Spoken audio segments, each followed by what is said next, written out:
The objective of this study is to understand phagosomal dynamics and the process of phagolysosomal leakage in macrophages exposed to silica particles at an unprecedented spatiotemporal resolution.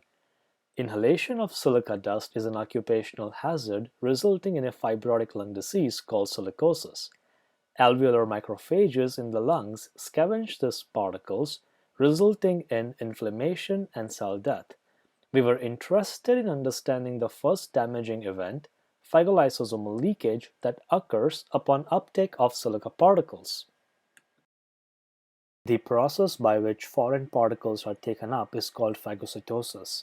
For a particle that is opsonized or coated by an antibody, it involves particle-cell interaction in the first step resulting in actin polymerization, which in the second phase result in pseudopore extension around the particle, forming a phagocytic cup. Following this, in the third phase, the particle is internalized and resides in the structure called a phagosome. In phases 4 through 6, the phagosome undergoes maturation, during which it fuses with endosomes and lysosomes, eventually forming a structure called phagolysosome. To visualize the process of phagosomal maturation, cells were allowed to endocytose 4-kilodalton fitsidextran and 4-kilodalton tritsidextran. Following endocytosis, they redistribute in the endosomes and lysosomes that are acidic in pH. Fluorescence of Fitsi is quenched under acidic pH, whereas the Tritsi is not affected by pH. Cells were then exposed to silica particles. The particle to focus here is labeled with an arrow. The particle makes a contact with the cell, following which the membrane extends around the particle and the particle is internalized. There is an increase in Fitsi and Tritsi fluorescence as the phagosome undergoes maturation.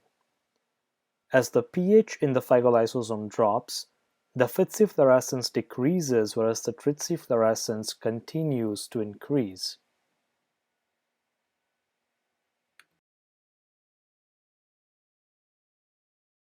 At 24 minutes and 40 seconds, a gradual increase in Fitsi fluorescence is observed as pH is neutralized, whereas the Tritsi fluorescence remains unchanged up to 26 minutes and 40 seconds, indicative of phagolysosomal permeability, during which the molecules smaller than 4 kilodalton are able to diffuse freely. Upon further phagolysosomal permeability, both Fitsi and tritsidextran leak out of the phagolysosome as seen by a decrease in fluorescence.